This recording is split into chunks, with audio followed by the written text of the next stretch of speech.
all of the add all of the appropriate changes.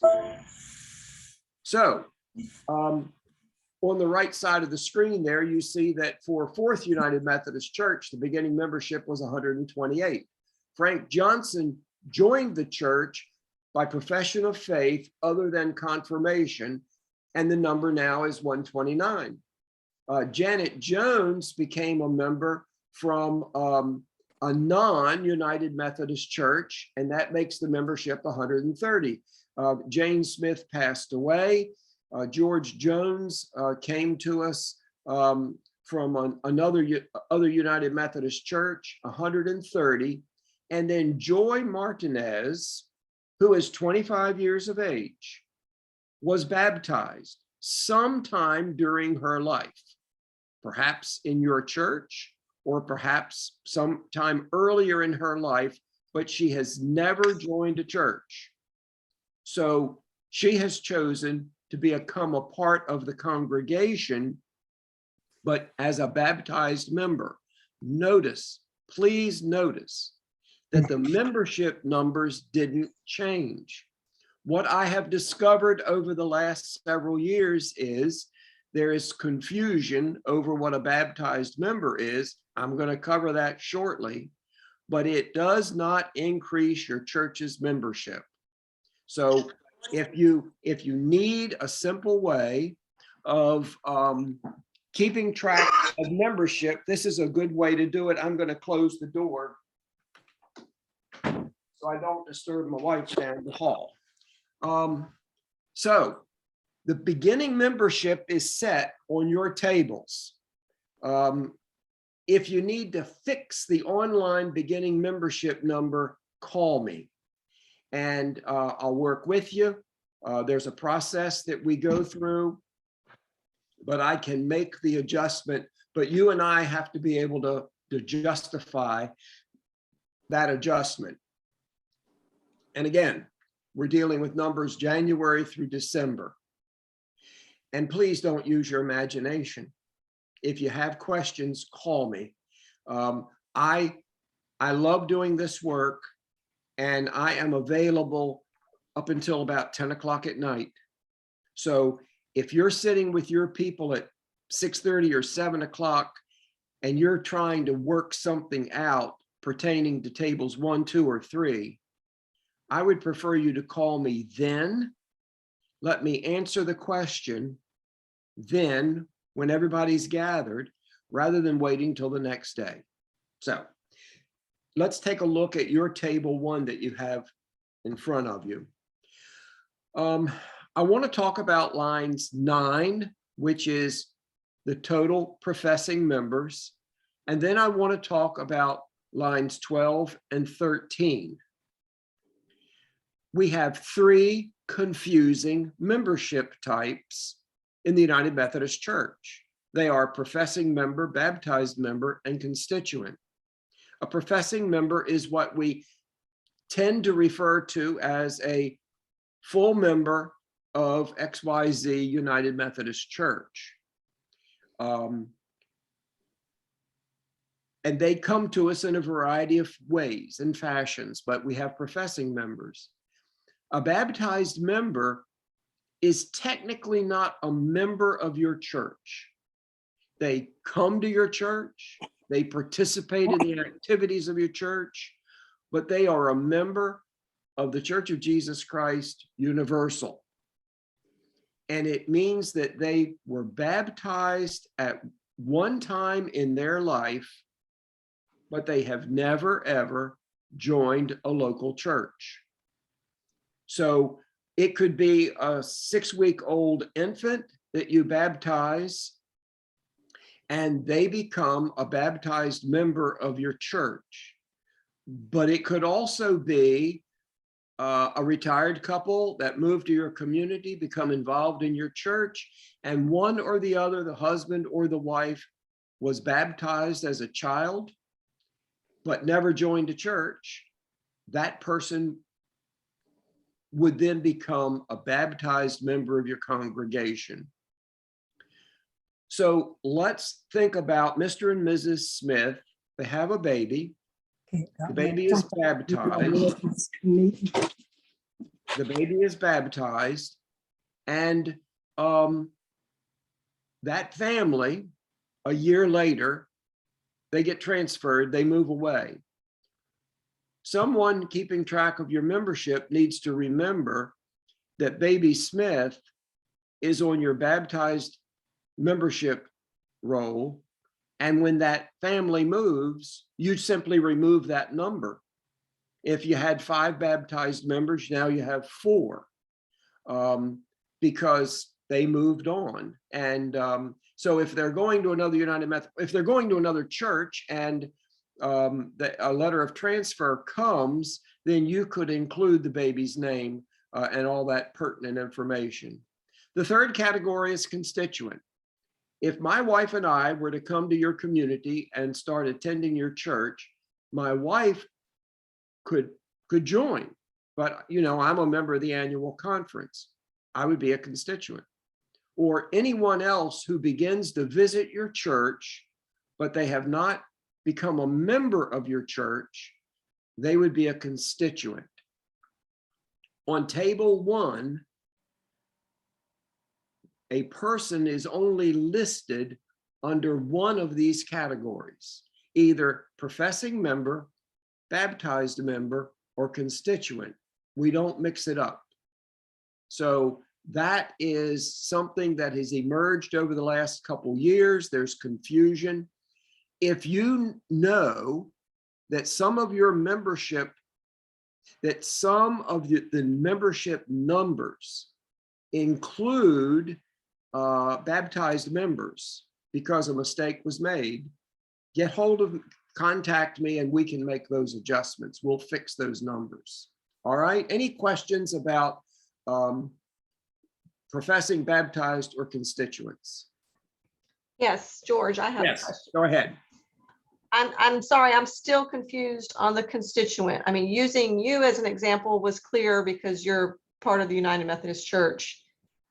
But if we just have a family that starts attending our church, but they haven't joined yet, but they're active in participating,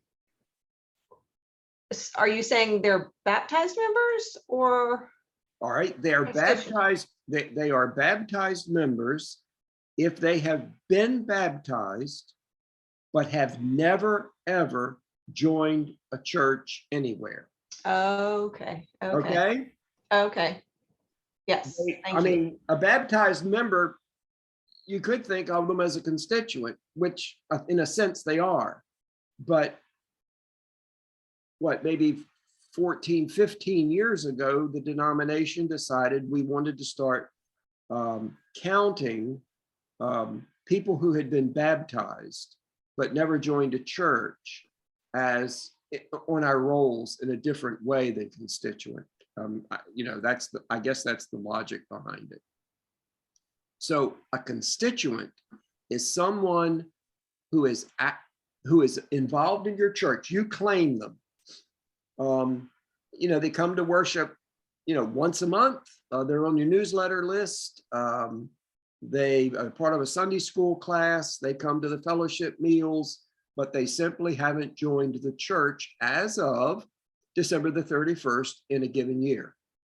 And it doesn't matter if they're baptized or not. No, doesn't matter. George, I got a question. All right. What about associate members? Associate members are not listed as members of your church. They are simply they're simply in your list of people associated with your church. Okay. And the discipline allows them to have certain rights and privileges in the United Methodist Church, but they are not a member of your church. Okay. And Beth Canino has a question. All right. Yes, sorry, I'm all new to this. So I'm kind of confused on the baptized member. You're in good shape. You're in perfect shape because it confuses me too. So go right ahead. I don't understand why they're not considered. So let's say we have somebody, so take me, for instance, I came from a Baptist church and I Yes. was baptized there at 10 years old. I Yes, joined the church I'm currently working for like 7 or 8 years ago, and I remembered my baptism there at that church. Does that not make me a baptized member then at that point because I got baptized physically at the church? all right. So let me ask you this question. When you were 10 years old, did you also join that Baptist congregation? Yes. Okay, that disqualifies you from being a baptized member in the Methodist Church. You are either still a member of that Baptist church, or you have joined the Methodist Church where you're attending or employed. Okay, because I've renounced it. So I'm saying this because I know we have a bunch of people that have been prior baptized by other Yes. churches. Yes, But so for me, I have renounced. I sent in a formal letter. They've taken me off their membership.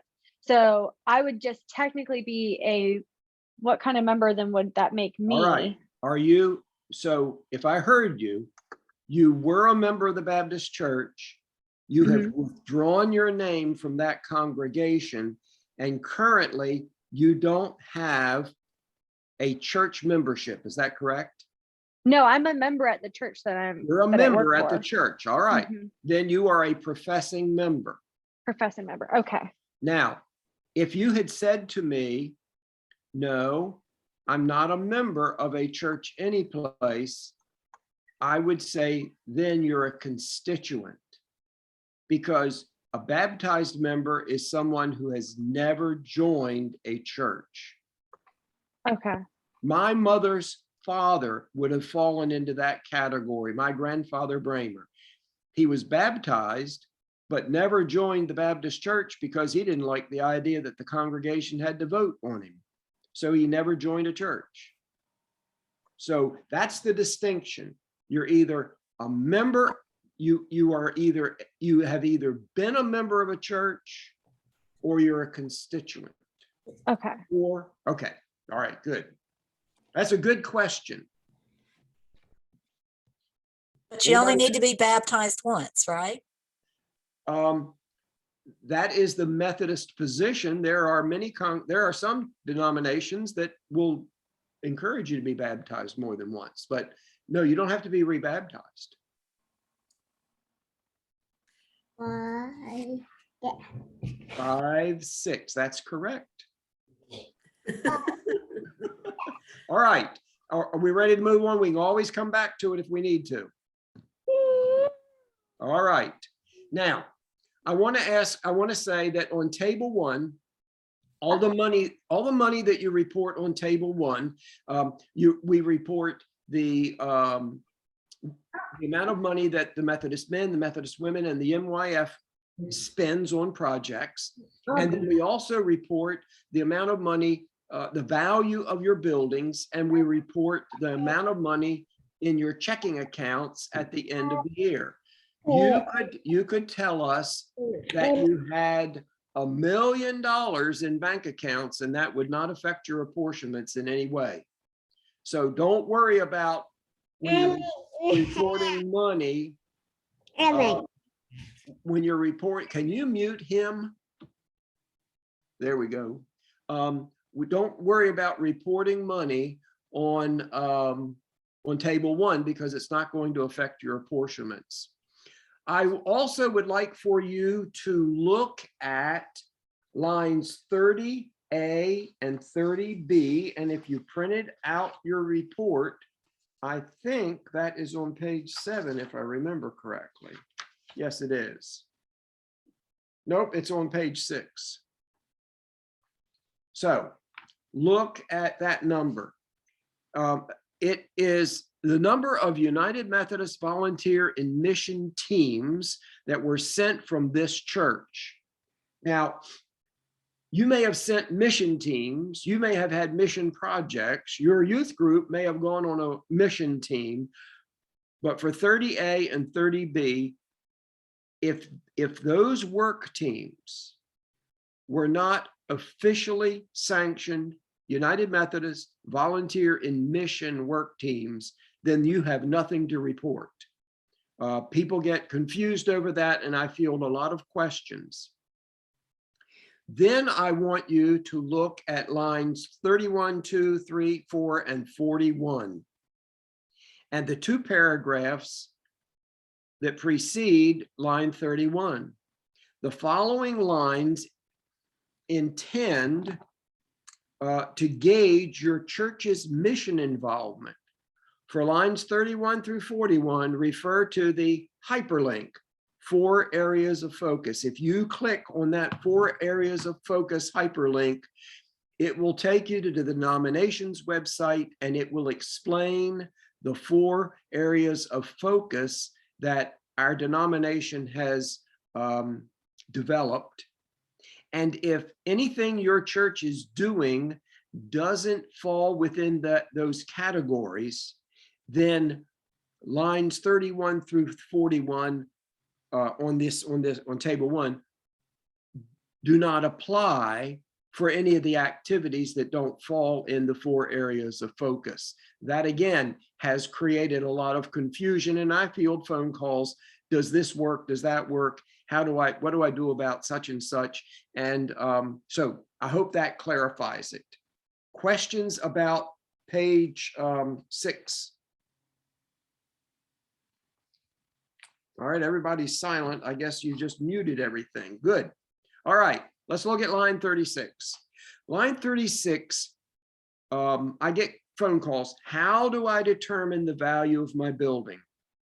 The simple answer for that is, when you completed your charge conference reports, there was a trustees report, and on that trustees report, you, in theory, entered the value of your building, land, and property according to whatever the trustees have determined, and that typically would be what the insurance company determines.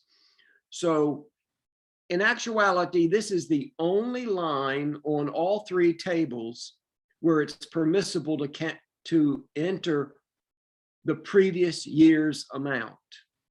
If your building wasn't appraised by the insurance company, if you didn't add to your building, if you didn't, add a pipe organ or stained glass windows or something like that, that grossly increased the value of your building, then the number from the previous year would stand and be appropriate, or whatever you reported in your trustees report at charge conference would be the appropriate answer. Please also notice in that paragraph, if you are a part of a cooperative parish or a group of churches, for instance, if you're on a charge, an old-fashioned charge, where the 2 churches or the 3 churches consider the parsonage that they have partial ownership, then the residents, you apply a percentage of however the church divides it up. But a residence not used as a parsonage, the value of that should be listed on line 37. Sometimes people will pass away, and in their will, they will leave a building plot or a house. And if that house isn't used for church purposes, then it's not included on line 36. It's included in line 37. Does that clarify it? Now, line 37. I do not show you what was reported in previous years for the simple fact that I had too many church pastors simply copying the number from the previous year so that there was something that showed up for 2021. So I want you to do the homework and actually get with your treasurer and find out how much money is in all of the church's bank accounts. Now, this includes if your youth group, MYF, has a checking account. If your Methodist men and Methodist women have a checking account, in actuality, that's to be reported. If you have a preschool, daycare, after school, and they have their own board of directors, and they have their own checking account and their own accounting system, and you all consider that ministry to be part of your ministry, and they're not just renting space from you, then that the money in those checking accounts are to be included on line 37. Now, why do we want to know how much money you have? It's not so the conference can come after the money. It's because when we watch the news, we get information that says, the industry, factory production has gone up and the future looks rosy and and all those kinds of wonderful projections that the economists give us. Well, we were told in meeting several years ago that some of those economists are United Methodist, and they give their services to the denomination. So the denomination is able to gauge the strength and the health of the denomination by knowing the value of our buildings and how much money we have in checking accounts. The conference isn't going to come after your money. It's just a statistic that is used by the denomination. Yes. Yes, there are a couple of questions, Gypsy and then Cindy. All right, go right ahead. George, I might have figured out my answer. We have an old one of the churches I serve. We have an old church building. Do I rightly put that in with 36 or with 37? All right, the value of the church building, is it a building being used for ministry or is it just an old building? It's just an old building. It's not being used. It's just a former church and it's still there. Okay. It's church property, so it would go in 36. Okay, that's what I've been doing. Okay, thanks. Yes. George? Yes. Oh, okay. Hey, it's Cindy. We were talking about different checking accounts.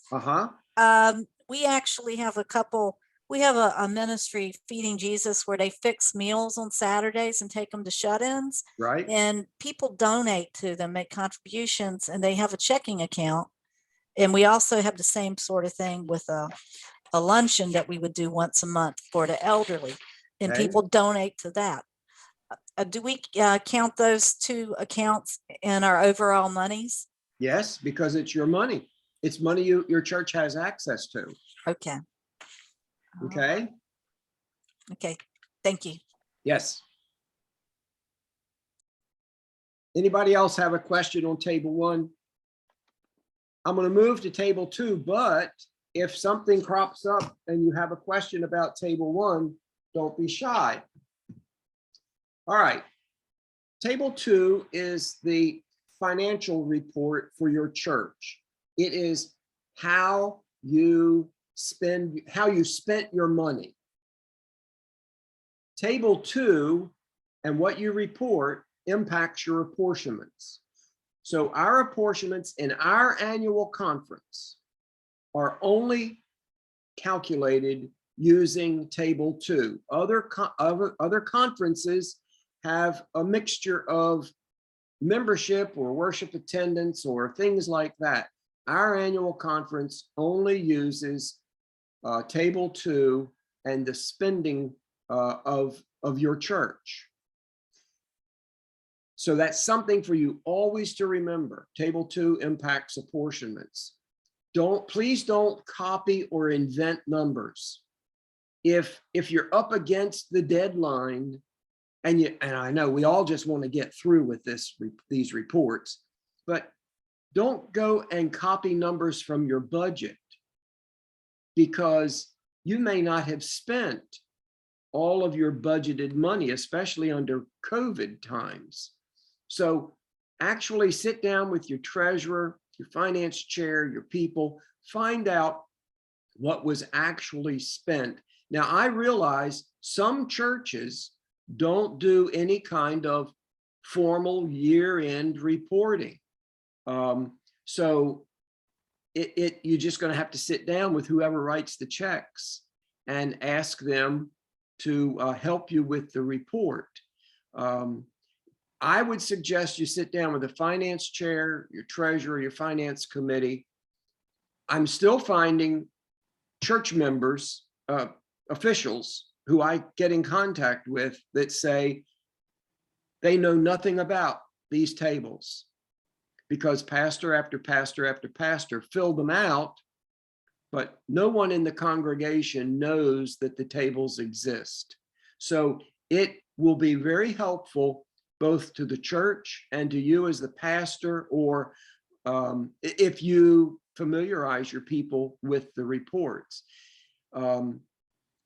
And it is the pastor's responsibility to know these numbers. I know in some churches, they object to the pastor knowing anything about the finances.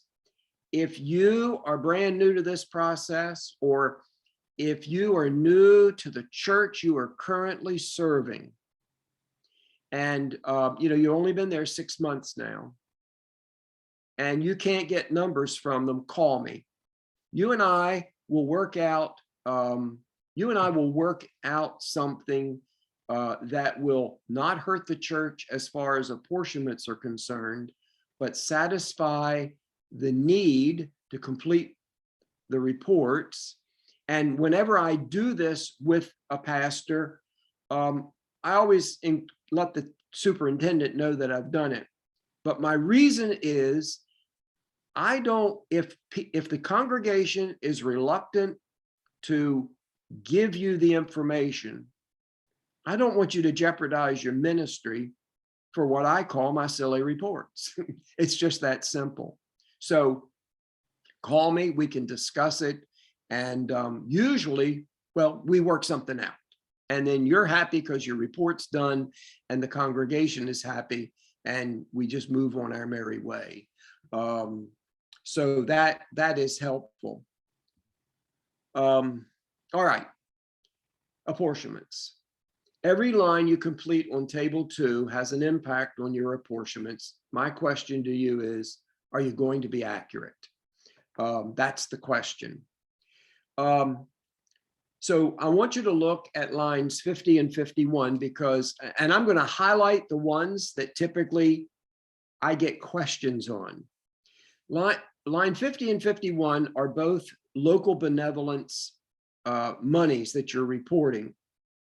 And 50 and 51 is money that is not used to calculate apportionments. So going back to the last question, the meals for the seniors that are where you collect the money and you pay for the meals, all of that money should be reported on line 51, local benevolences. And you could spend $1 million on those meals and it would not increase your apportionments at all, simply because the money on line 50 and 51 is not used in the calculation. So line 50 is money that is sent to United Methodist agencies like UMCOR. You receive a disaster offering at your church, and for whatever reason, your church chooses to send it directly to New York rather than to the conference treasurer, you would report that money direct on line 51. The same could hold true for Mother's Day offering to the Methodist retirement home, and you send it directly to the Methodist retirement home, or you send money directly to the children's home rather than sending it to the treasurer's office. Those kinds of gifts, benevolent gifts, get reported on line 50. 51 would be a soup kitchen that you support. You may not prepare any meal, but you give money to a local soup kitchen. Or Methodist men, Methodist women have projects that they do the funds for those projects get reported on table 1, but they also get reported on table 2 under local benevolences. Maybe you give money to the Salvation Army, or you have backpack buddies, or there's a pastor's discretionary fund, or you take up a special offering to help a family in the community because of a fire or a disaster of some kind, and you give that money to the local community or to your elementary school. All of those funds get reported on line 51, even if it's budgeted money, and none of that gets impacts your apportionments. Jared has a question. Okay. George, when you say doesn't affect, it doesn't reduce them and it doesn't increase them. That's correct. It doesn't reduce them. I think lots of people think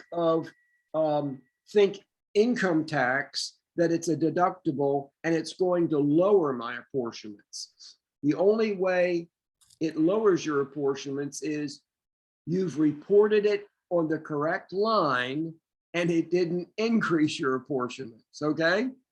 Okay. All right. Thank you. Yes. Now let's look at line 68C, which is pastor's medical insurance. If you're on the conference plan, make sure that the only dollar amount you are reporting is the church's portion of the medical insurance, and you do not also include the what was withheld from the pastor's paycheck. In other words, the pastor's portion of his or her medical insurance. So you're only reporting the church's portion. In addition to that, if the medical insurance is the non-conference insurance, or if the pastor's spouse, if the pastor is covered under a spouse's employment and the church is paying a supplement for the pastor's supplement through the spouse, then you report those dollars on line 68C also. If your church staff members receive medical insurance, that gets reported on line 70, which is all of the staff compensation. Any questions on those items on table 2 before I go to the biggie? George, Yes. for the medical insurance for 68C, Yes. is that an increase in apportionment? No, it doesn't increase apportionments. It's used in calculating your apportionments. So yes, it would increase your apportionments. Yes, it's used in calculating. And I'm going to go through a list with you of the items that are and aren't used. Okay. Thank you. All right. I want us to talk about our conference and apportionments. And I hope I've got these dates correct. At the 2019 annual conference, we approved the 2021 budget. Our 2021 apportionments funded our 2022 conference budget. So the apportionments you all paid last year funded our conference budget for 2022. So in actuality, someone here, I don't know what time I don't know what date the cutoff is for getting 2021 apportionments into the treasurer's office, but certainly by the middle of the month, when the cutoff happens, the conference will have received all the apportionments for 2021. And therefore, as a conference, we will have all of the funds in hand for the rest of the year. We are the only annual conference in the Methodist denomination that is fiscally secure, because we collect our money 1 year in advance. And that, let me tell you, over the 40 years well, 45 years now, I guess, that I've been a member of the conference, we have been able to do some fantastic ministries that every other conference would be very jealous of, because the funding comes in, it accrues interest, and we are able to do lots of wonderful ministries because we're not worrying about, are we going to be able to pay the bills in July? So we should be very proud of the health of our conference and the foresight that they've told me it's happened back in the 60s. There was a year in the past where churches paid two apportionment payments, the current year and then the next year. So ever since then, our apportionments have always been for the next year. So that's a good thing. So I'm going to give you a very simplified explanation for how apportionments are calculated. The conference budget is divided by the grand total of all the monies reported being spent by all the churches in our conference. And with that mathematical calculation, a 12-place factor is generated. And this is the one that was on your 2022 apportionment reports. It's a 12-place factor, 1405, 20, 49, 62, 92. That number was applied to every church in our conference to generate the first item in apportionments, world service and connectional ministry. So the world service portion is our conference budget. Connectional ministry is the apportionments that we pay to the denomination. So you're on that world service and connectional ministry line, when you pay those apportionments, it's really going into two funds, the conference budget and then the denomination's budget. Okay, so then that gives us a total. Then the last 4 years of spending for your church is averaged together. And the apportionments are calculated on that 4-year average. That is because it levels out the increase over a period of time. If a church hires a musician and a part-time program director and gives the pastor a raise, well, those added expenses don't cause the apportionments the first year to bump up in a big way, because it's averaged out over a 4-year period. If, on the other hand, the current year for us right now, whatever you reported in 2020 on your 2020 Table 2 report, which generated your 2022 apportionments, if the amount for 2020 was smaller than the 4-year average, then your apportionments for 2022 are only calculated on that smaller amount. Also built into it, there is a 15% maximum increase, which is good for us. And if you will take time and go back and look at your apportionment report that you received in July, you will see, I believe it's on the first page. It will show you the 4-year average, and it will also show you in the fine print at the bottom, the increase or decrease in your apportionments. And that also is something you should share with your people so they know. Now, any questions about apportionment calculation?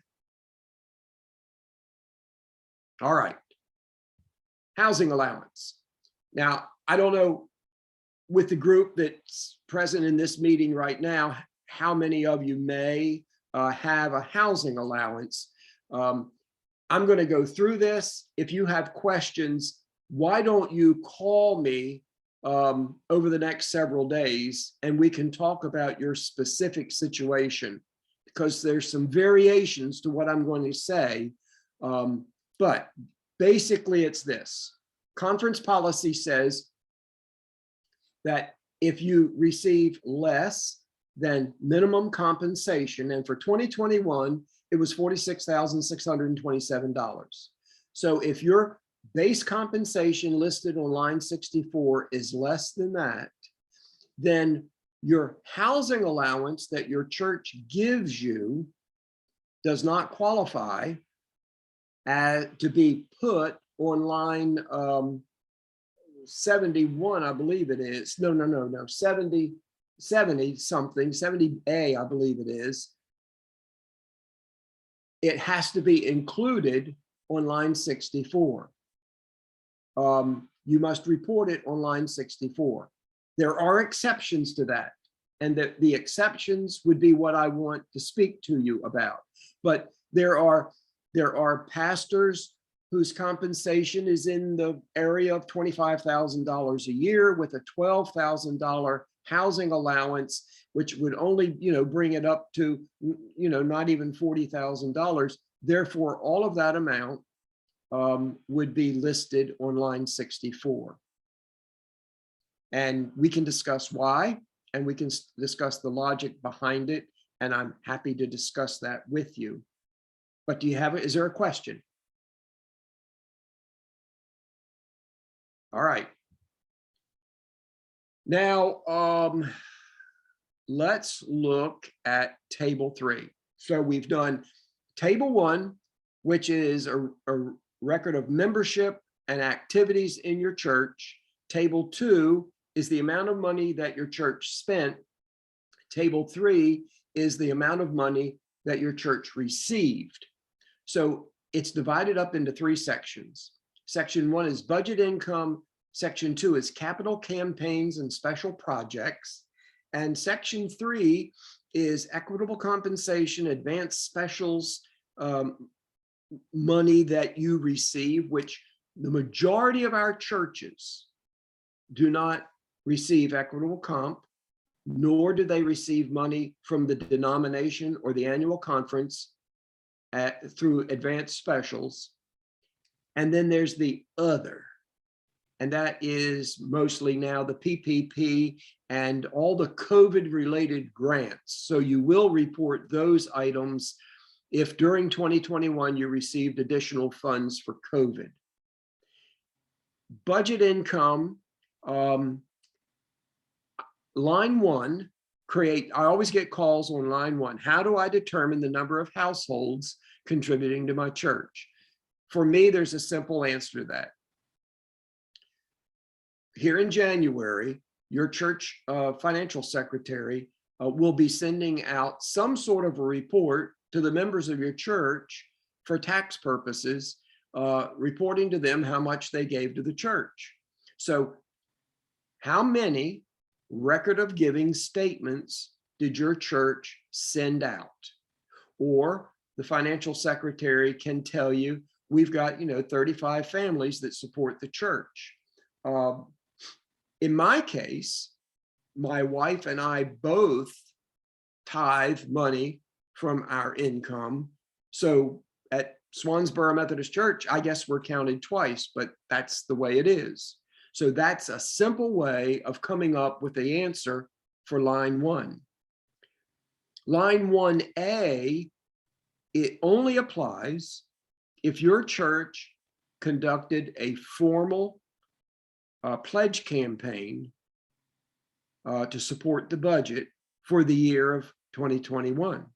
If you didn't have a pledge campaign, you may refer to your offerings as pledges, but for purposes of table 1 reporting, you did not have a pledge campaign, so you have nothing to report for pledges. But you certainly have something to report in line 1B, which is, I think the wording is received from identified individuals. So that is where you would put the bulk of your offerings from Sunday morning, amounts received through from non-pledging yet identified givers. So somebody who puts a $10 bill in the offering envelope and puts their name on the front of it, they have identified themselves. The person that puts the $10 bill in the offering plate with no offering envelope comes under 3C, loose offering. And I will get 4 or 5 pastors call me and tell me, we do not track loose offering.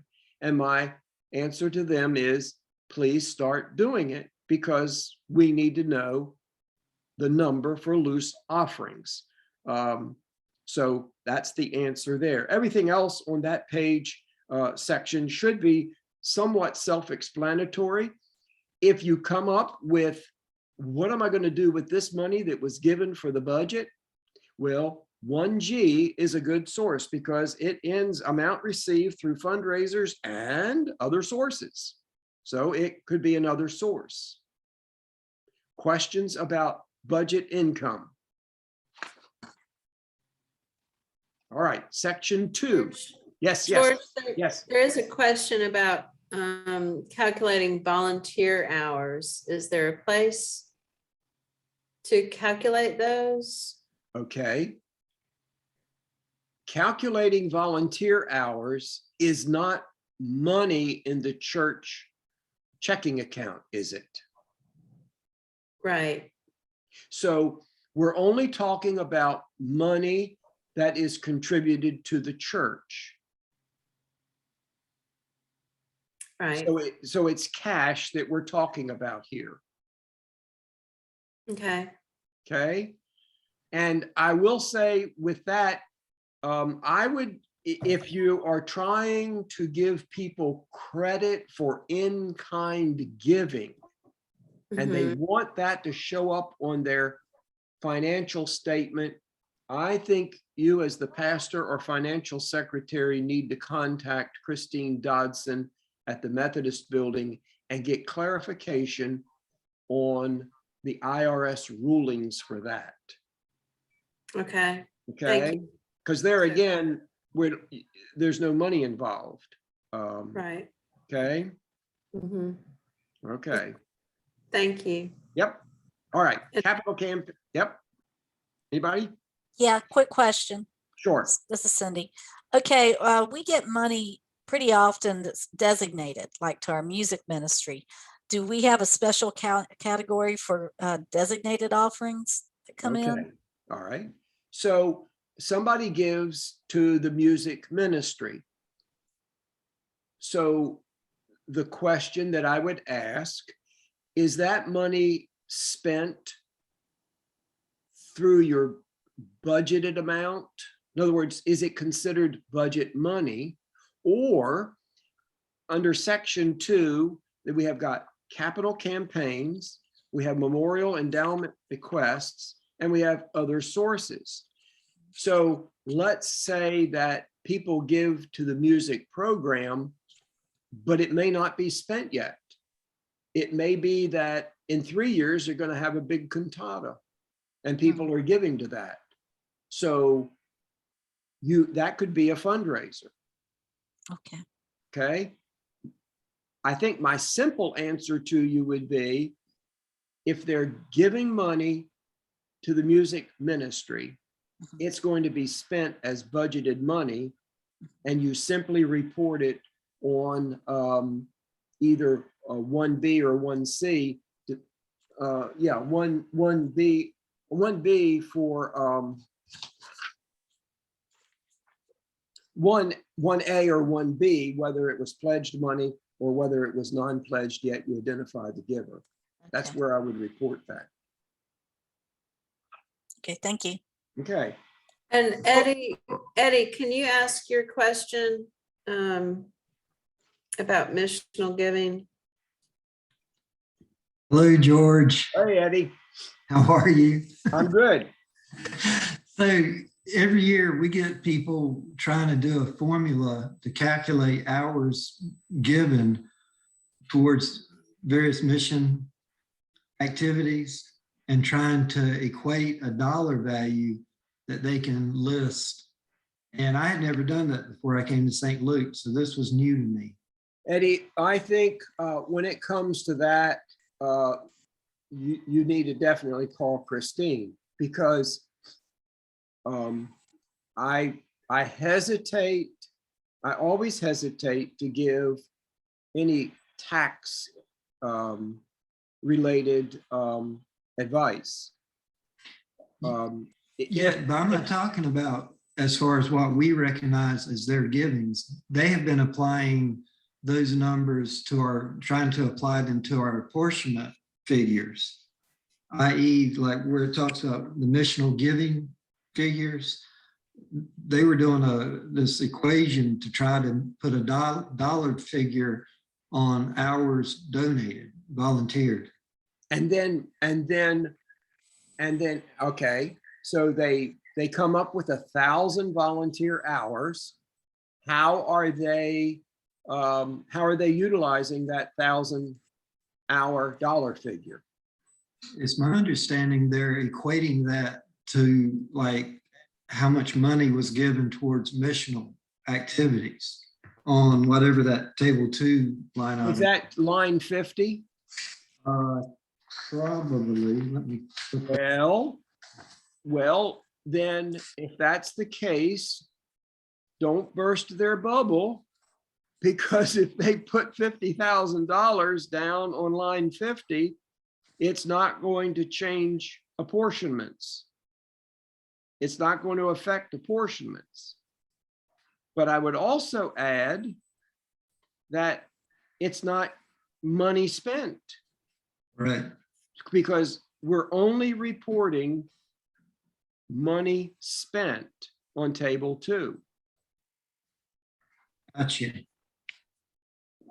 George, Yes. I have a question. My church has a rather large mission, and we get a large amount of donations over the year, but we spend those donations back into the missions.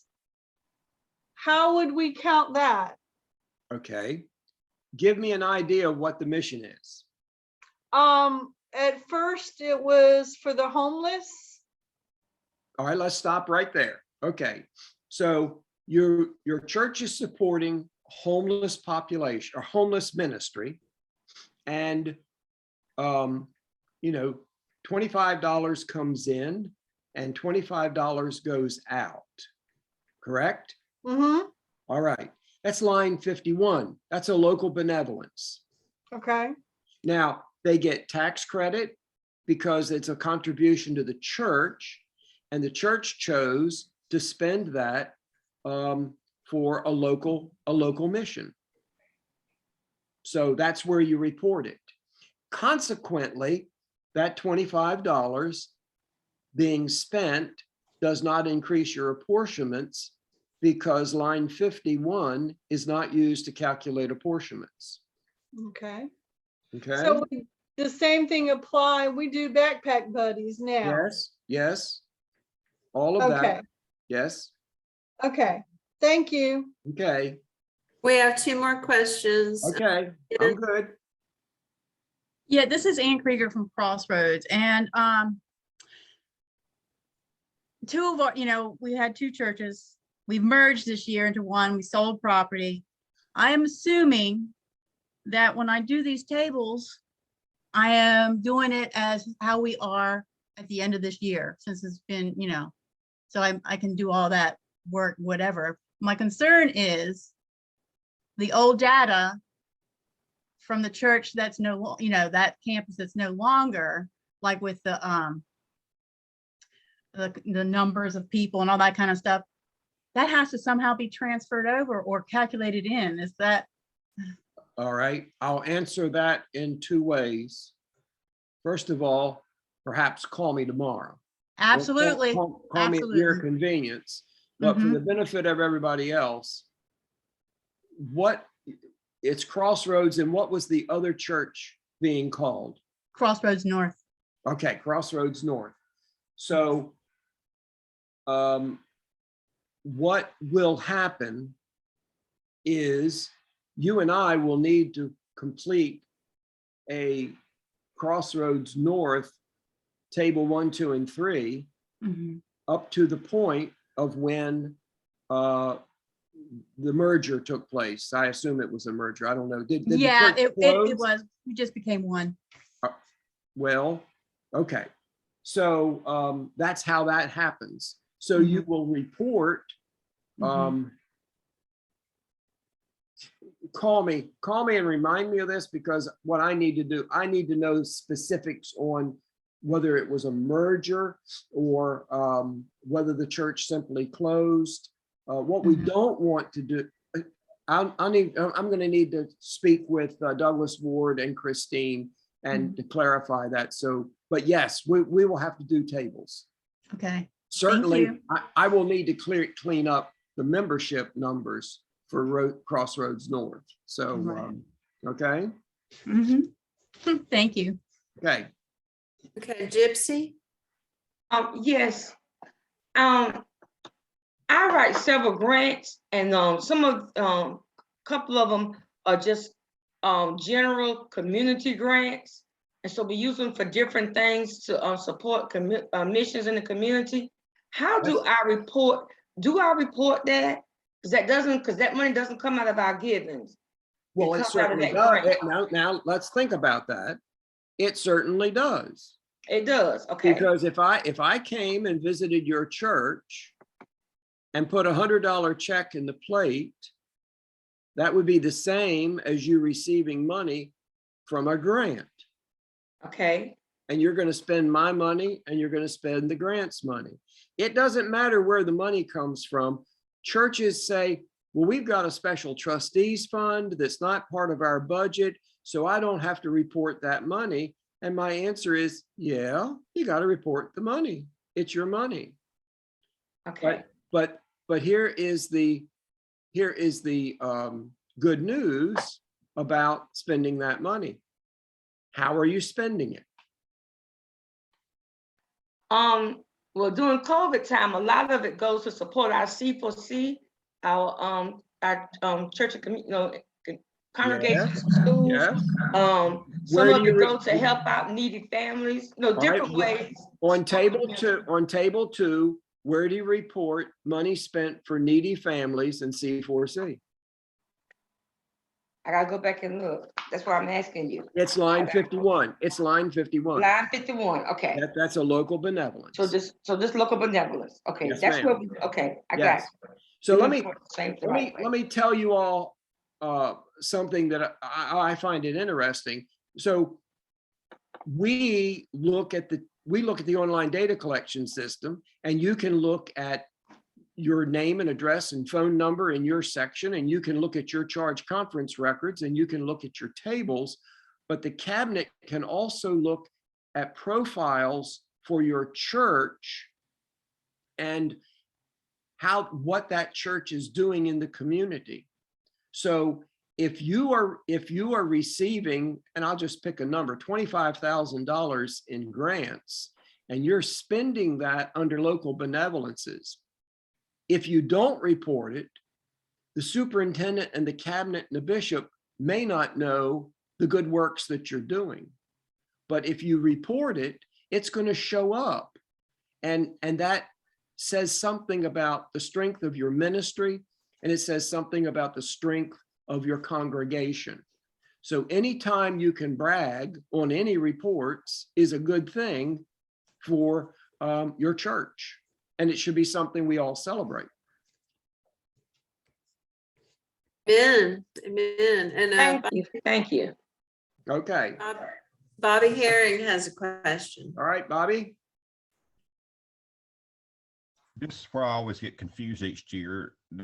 What's the difference between, say, you got a hole in your roof, you got to replace your roof, and just the difference between that and building a storage building just to improve your all right. I was going to go to that.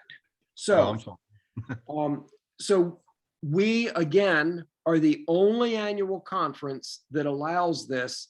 And when a couple years ago, I guess maybe 4 or 5 years ago, when I went to a statistician's training session, the the GCFA lady who is in charge of statistics was shocked when I asked a question, and then she came back to me the next day and said, I guess it's okay. We, as a conference, allow spending on certain items to be reported as capital expenditures, which in essence controls your apportionment escalation or increases. So let's look at it this way. A Sunday school class wants a flat screen TV in their classroom because of the Sunday school materials or the study materials that they're using. It requires a DVD. And the church decides, well, there's some extra education money in our budget. So yeah, we'll spend the $200 or $300, whatever a flat screen TV costs these days. And we do this in February or March. And then everybody goes and they're happy. If no one in the accounting process keeps track that flat screen TV was purchased and is included in the programming expenses of table 2, that will slightly increase your apportionments. But if you can capture those rare expenses and report them on line 74, 74A, I believe, no, yeah, 74A, then you will not inflate your apportionments.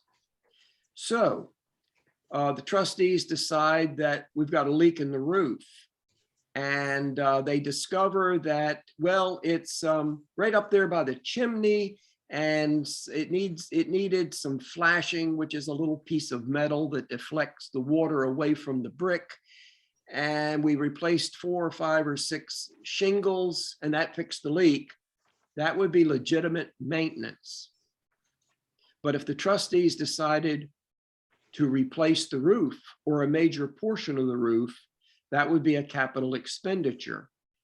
And you need to make sure that it gets reported not as maintenance, but as a capital expenditure. If the people in your church that are keeping track of your expenses have an accounting background or a business background, what I just said doesn't make sense to them. Because in the normal world, putting a roof on a building or replacing an ice machine or a water fountain, if you can use water fountains in your church these days, would not be capital, it would be regular maintenance. But the conference says, if you were keeping your building up, if you're doing improvements on your building, then we're not going to calculate apportionments on those expenses. So one of the examples that Christine Dodson and I use is, let's say that a toilet is, it's broken. And the trustee or the plumber or whomever decides it needs the mechanism inside the bowl needs to be replaced. That would be maintenance. But if they decide, let's just change out this toilet, Moses used this toilet and it's really old, that would be a capital expenditure. So all the related expenses, the plumber installing the toilet, purchasing the toilet, all of that would go on line 74, which is not used to calculate apportionments. Another example I use is, let's say that the door frame leading into a classroom has just gotten banged up for whatever reason. And the people in that classroom ask the trustees, will you paint my door frame? It really looks bad. And the trustees come along and they paint the one door frame. They buy a quart of paint and paint the door frame. That's maintenance. But if they paint all the door frames on that hallway, that expense would get reported as a capital expenditure and would not increase your apportionments. So what I say to church treasurers and pastors and finance chairs is this: we don't have that many expenses like this throughout the year. So when you get an invoice or a bill from Lowe's or Home Depot or the local hardware store, and there's toilet tissue and all these other things on it, but then there are 3 gallons of paint, you need to ask, what did we do with this paint? Well, the answer could be, well, that was for Bible school. That's programming.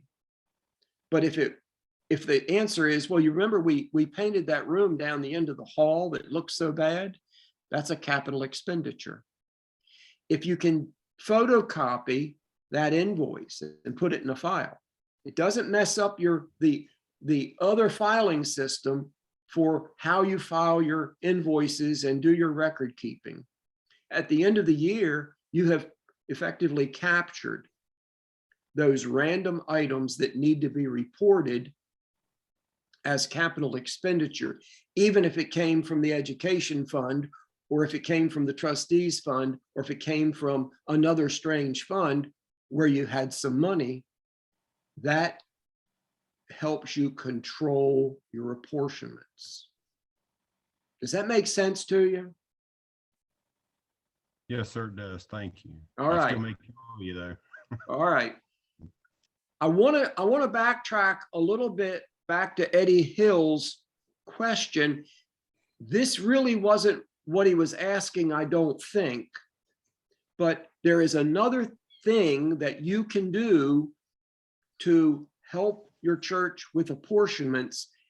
And this will require you and I having a conversation. I mean, all of you, we would need to talk, but basically it's this. If you have a preschool, a daycare, if the county comes in and somehow uses your building, if you have AA or Al-Anon or outside groups, scouts using your building, you can calculate a dollar figure for the space used. And the formula, there's a link on the Table 2 data collection system taking you to the instructions and taking you to the Excel spreadsheet. But basically it works this way. Let's pick on Cub Scouts because that's a unique one. I'm gonna clear my throat. So Cub Scout pack typically has a pack meeting, but then they have individual den meetings. So that would be 2 calculations on the spreadsheet because the pack meeting might happen once a month or once a quarter. I don't know how often they meet now.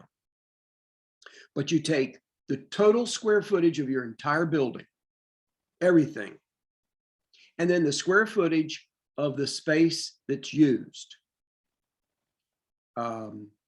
And you plug in your operating expenses. So let's just make it a really simple dollar figure. All your utilities and all that it costs to run your office and all your operating expenses. Let's say that it's $10,000. And that's what you put on line 71, I believe it is. And $10,000. And you plug that figure into the spreadsheet I'm talking about. And then with the Cub Scouts and Al-Anon and your preschool, and after you do all those calculations, and I'm just keeping this simple math, it comes up to $500 for the entire year.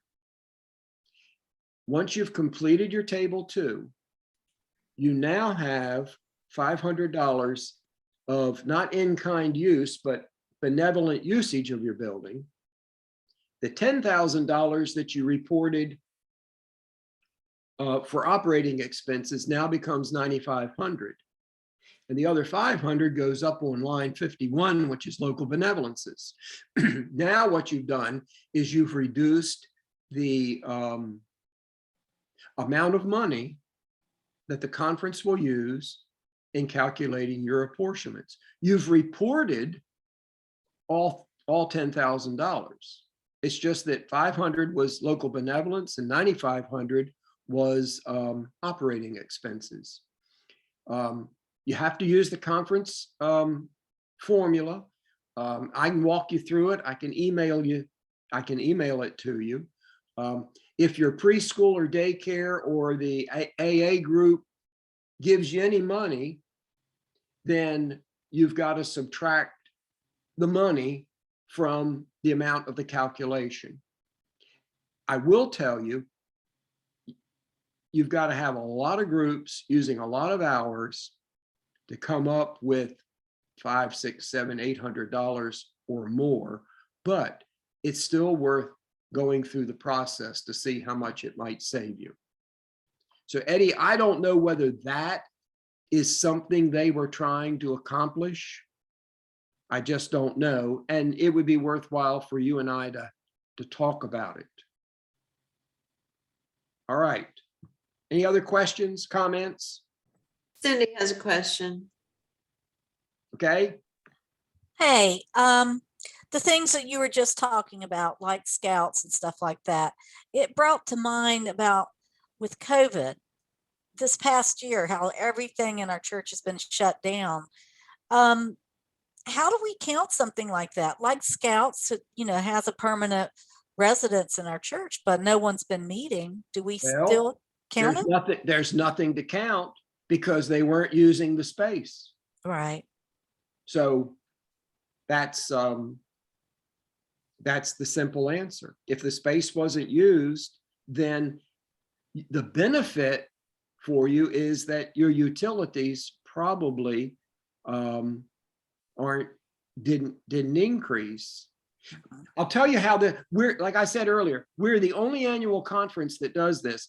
And it was created back in the 1970s when some of the large churches in the Triangle area and probably, Greenville and other places started having daycare programs. And they realized over a year or two, hey, our utilities have increased because we've got people in the building day after day after day that we didn't have in the past. So the conference came up with this formula and this program to help churches that are allowing their building to be used as in a benevolent way. I will also say that the related expenses for preschool, daycare, after school, and the salaries for the staff is not reported on table 2, because that whole thinking is that those programs those programs are ministry to the community. Even if in a given church it's only church members that come, it's still the way it is. Okay. All right. Thank you. I encourage you to go pull out your apportionment reports, look at the apportionment reports in light of what we've discussed here tonight. The online data collection system has 5 steps and nobody pays much attention to step 4 and 5. I encourage you to do so. We've gone over tables 1, 2, and 3 tonight. Step 4 is verify net, and there's no information for you to enter because you entered all the information in tables 1, 2, and 3. So it's really something for you just to review. The verified net disbursements is simply a report that shows what you reported on table 2. And so if you want to write this down, you can. If you look at verify net disbursements, it's going to tell you. But line 50 and 51 is not used to calculate apportionments. It will, from the right, the first column in from the right is, and I don't have one in front of me, but it gives a percentage, 100% or 0. So line 50 and 51 would be 0, as far as being used to calculate apportionments. Then we drop down to the pastor's travel. All the travel for any clergy in the church up to $4,500 is not used in calculating apportionments. Half of your church's property insurance is not used to calculate apportionments. Those of us who live on the coast pay higher insurance premiums than those of you who live in the middle of the state. So the conference has said, we'll cut everybody, give everybody a break and only use half of their property insurance to calculate apportionments. When I was in Manio, our property insurance was $40,000 a year. When I moved to Kinston, it was $20,000 a year. And somebody had to remind me I was no longer at the coast, and that's why, and we were not underinsured. So we've got table lines 50, 51, we've got travel, we've got half of your property insurance. And then if you're paying off loans, none of that money is used to calculate apportionments.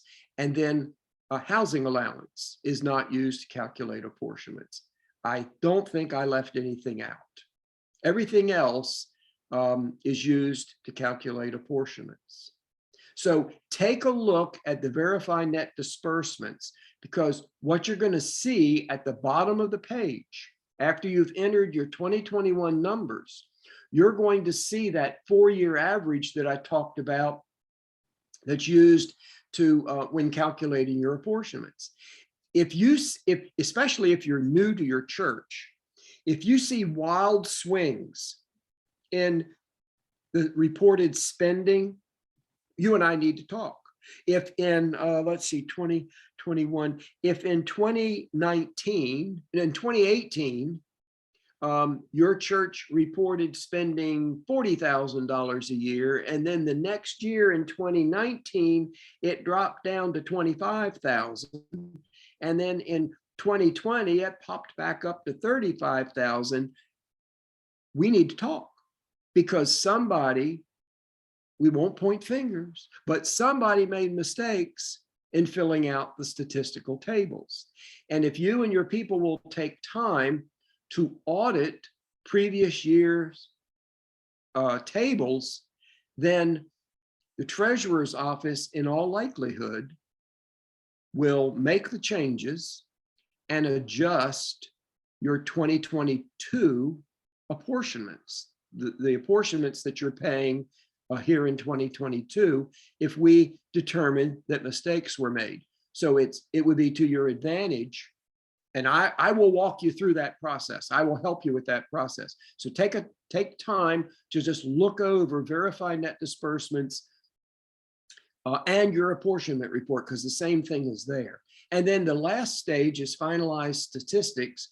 And that is simply a report. But if you look at it today, finalize your statistics, you will see a whole string about, well, a whole screen full of red banners saying, hey, this is wrong, this is wrong, this is wrong, because you haven't put any figures in. But that report will say to you, your pastor's salary is 45% more than was reported the previous year. Well, you can go back and find out what happened there. So take a look at those step 4 and step 5.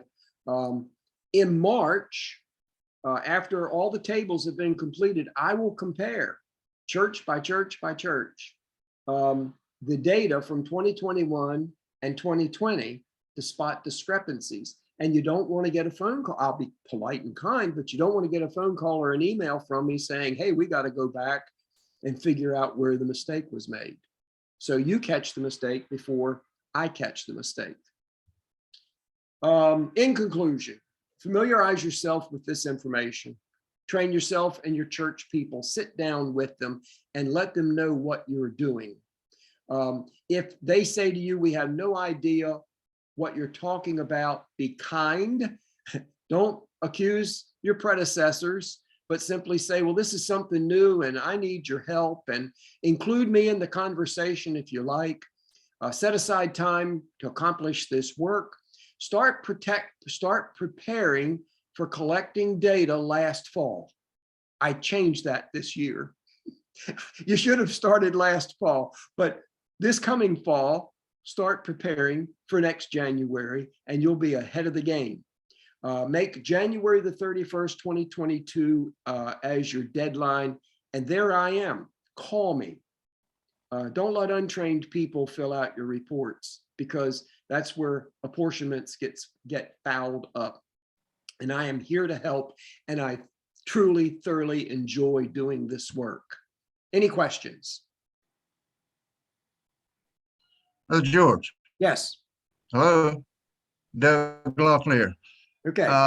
You know, we clergy have moved from one church to another in different years. We moved to a new congregation and the membership's 150, but on an average, we're having 25. Yes. And on our table, how do we correct that, or what do we do about that when people's deceased, move? We have no idea where they're living or anything like that, but the membership roll says we got 150. Well, until you and I figure out the answer to the question, you still have 150 members. So this Okay. is the simple answer to your question.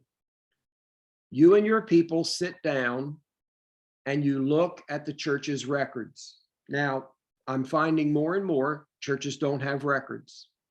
Mr. and Mrs. Superintendent, I am finding that pastors take membership records with them.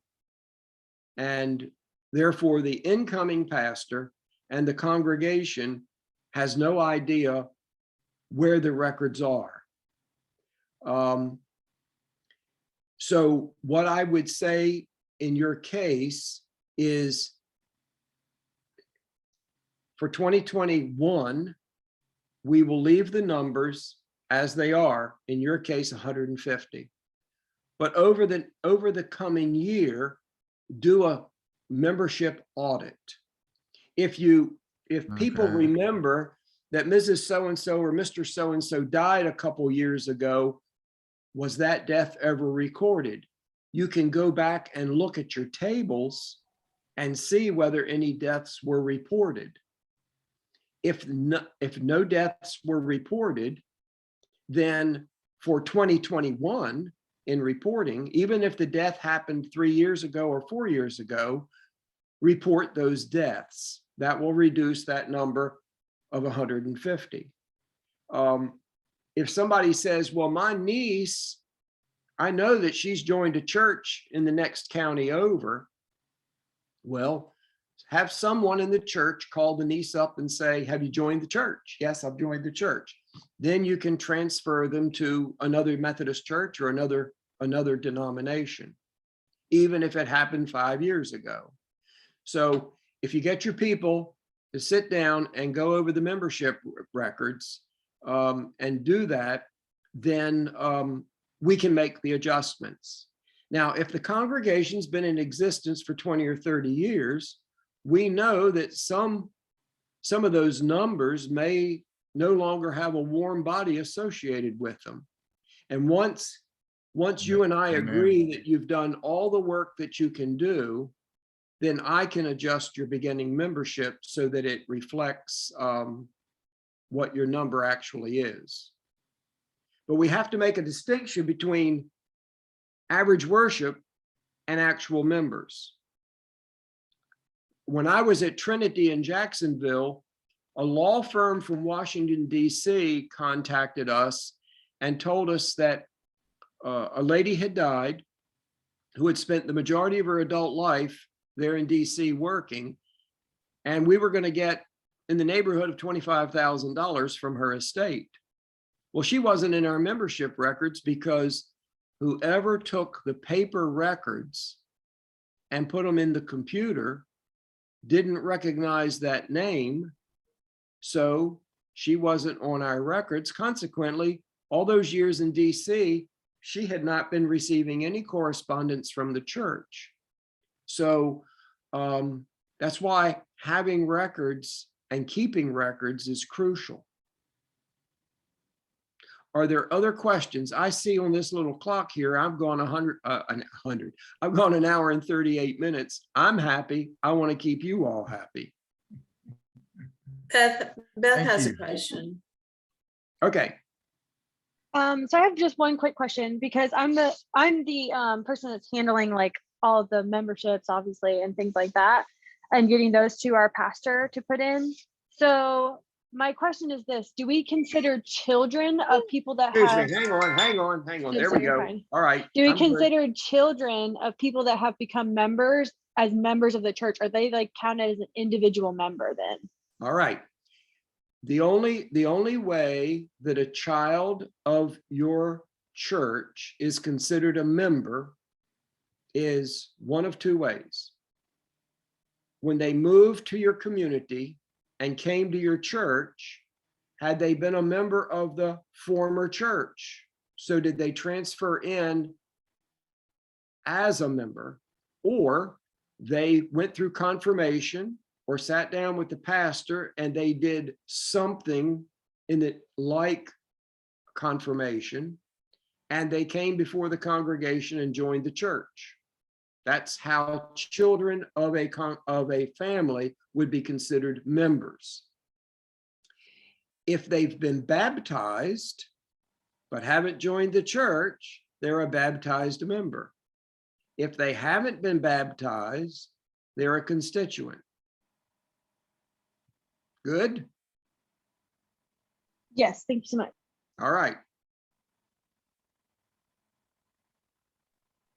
I would have behaved myself if I knew that Sheila Ayler was in on this meeting.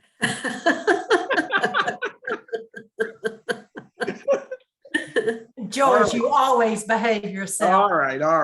Tell that to my wife. What else do we have? Any other questions, y'all? I'm happy answering your questions. That's why we're here. Are we good? I don't see any other hands raised, and Okay. I do just want to tell you all that George really means it when he gives his phone number out. He has answered my calls while mowing the lawn, pulled over while driving to talk to me. So he truly means that. He is there to help us. So That's not simply because she's a superintendent either. no, this was before. Listen. Now, in all seriousness, this is what I say to pastors and to members of the church. If sometime next week you're in the middle of a meeting with your people and a question comes up, call me then and don't put it off. Just call me then. If I can't answer the phone, I won't, but in all likelihood, I will. So, and certainly leave me a voice message, because otherwise I'll think that you're trying to sell me insurance on my vehicle to, maintenance insurance. So, but I'm here to help you, because I know I want to make this as simple a process as possible. That's my goal. And you give my phone number out to the secretaries and the financial people that are filling out these reports for you, and they can simply call me and I'll answer their questions and work with them. Okay. Are we good, guys? All right. George. I didn't have many questions last night. Yeah, Yes, George, you're a rock star. Thank you. all right. Yeah.